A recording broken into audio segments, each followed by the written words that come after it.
Hey there, it's CJ Willie and I'm cracking a pack today. This is my initial foray into making YouTube videos. Focus of my channel is twofold. First, the athletic side of me loves baseball cards. Growing up, I opened as many baseball card packs as I could. So you'll see a lot of baseball cards from the 80s and early 90s. Yep, the junk wax years get cracked in my videos. The other side of me is definitely nerdy. I read as many sci-fi fantasy novels as I could get my hands on. That later led me into playing Magic the Gathering. So I'll be cracking Magic the Gathering packs in my videos as well. For my first video, I'm cracking a pack of baseball cards. Which year, you ask yourself? Well, 1987, of course. The year my beloved St. Louis Cardinals were winning their way to the World Series. Unfortunately, they didn't win the World Series. So, behold, in all of its mustard glory, a pack of 1987 Donruss. I recently purchased a bunch of 1987 Donruss packs from an eBay seller. So let's see if I got hosed or if I got lucky. Before I crack the pack, let me share with you some things I look for before I purchase or bid on wax packs from eBay. These aren't a guarantee in making sure the pack hasn't been searched and resealed, but I find that they work out often enough. So the first thing that I'll do is research the eBay seller and the return policy. For me, they've got to have 100% feedback. I also read through feedback on similar items that they've sold. For instance, when I purchased this group, the seller had sold previous 1987 packs. The feedback was pretty solid and legit. Anything fishy, and I don't buy. The seller must also allow returns. If they don't, no dice. The second thing I look for is a picture of the packs. I want them to show me the front and the back of the pack. At least it allows me to kind of study, zoom in, decide for myself if the pack has been unsearched. And then the very final thing just comes down to price I'm willing to buy or bid. For me, 1987 Donruss wax packs need to be about $1 or less per pack, including shipping. Anything more than that, it's just too risky to spend money on. So when I get the pack, I'll take a moment to inspect it. First thing, does it match the eBay photo? If there's anything that looks out of whack, I'm going to return it to the seller. Then I'll take a look at the exterior of the pack. So the first thing that I do, I check out the front of the pack.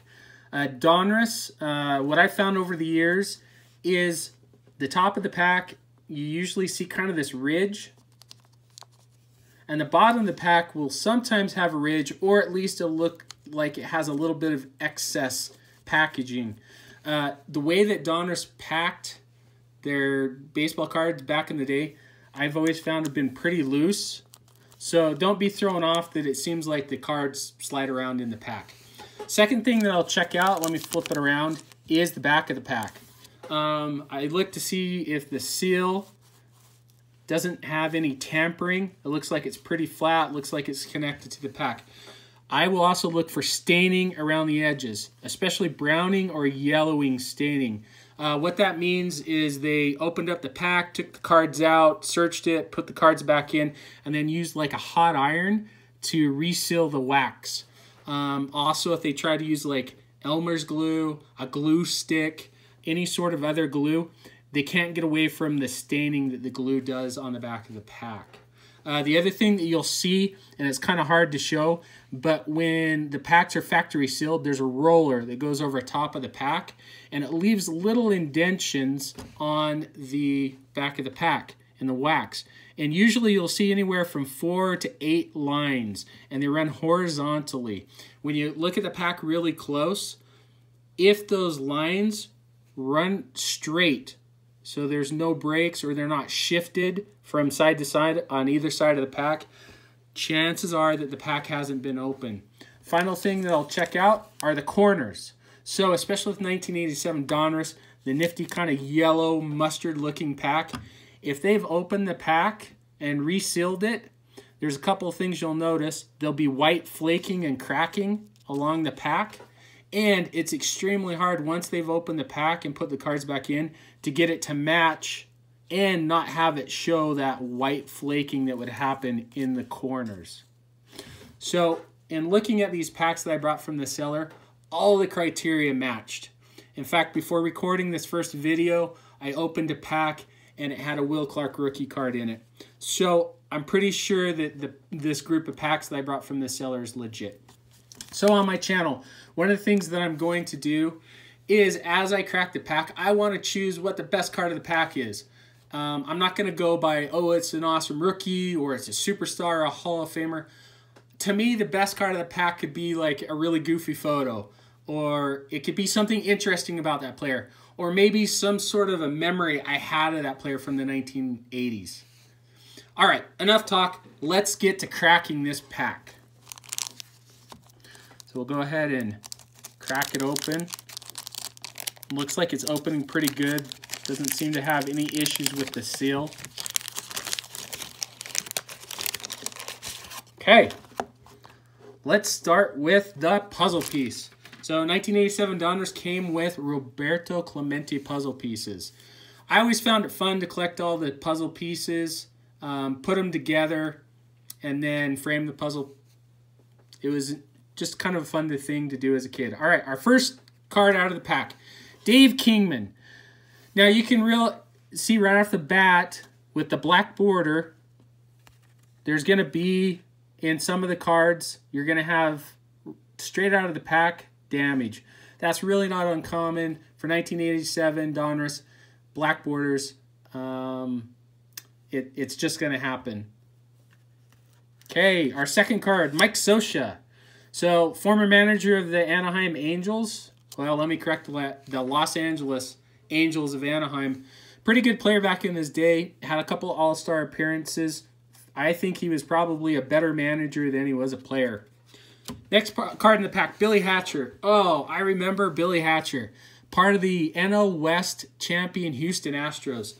Guy could fly. When they were playing the Mets in the division series, he'd hit the ball on the AstroTurf, beat it out for a ground infield single.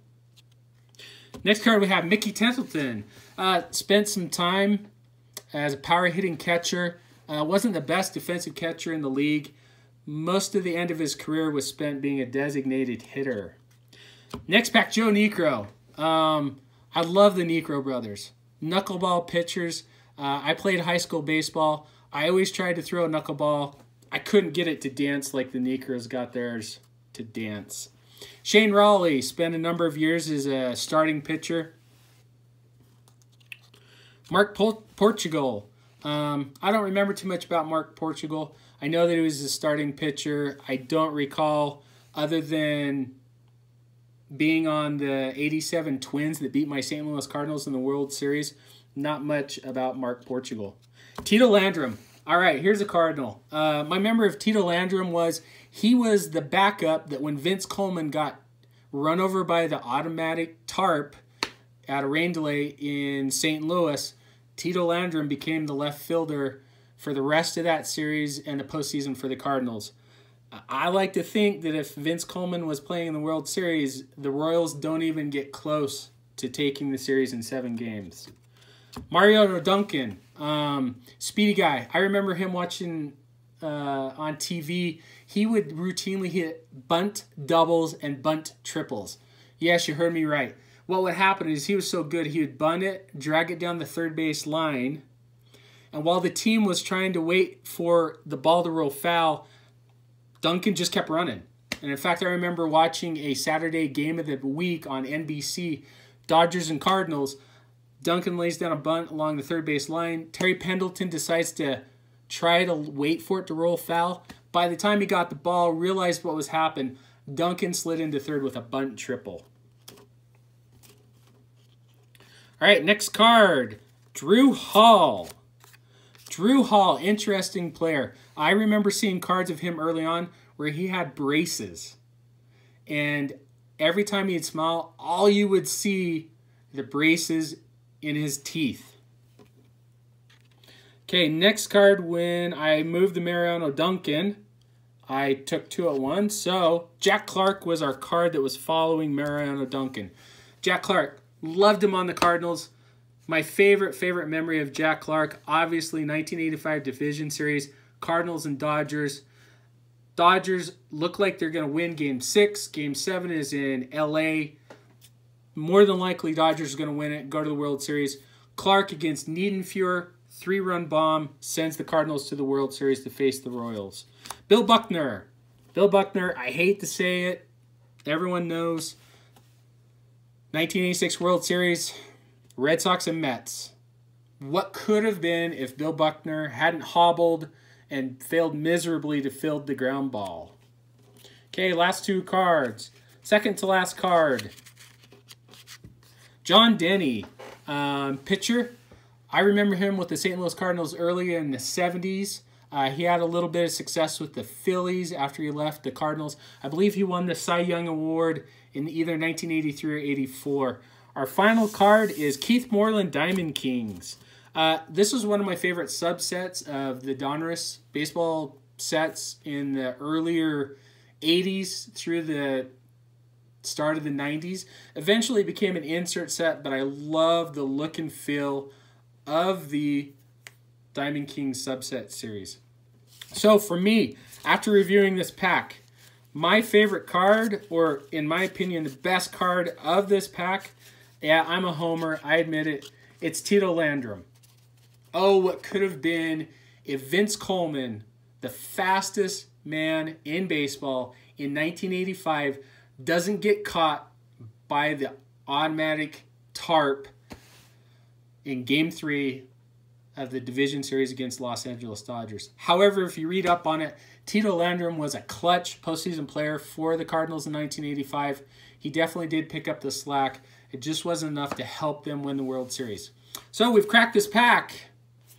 Comment in the section below. Share with me, in your opinion, which card was the best one out of the pack and why. Hope you enjoyed the video. If you did, like it, subscribe, and share. Until next time when I crack another pack, later, most best.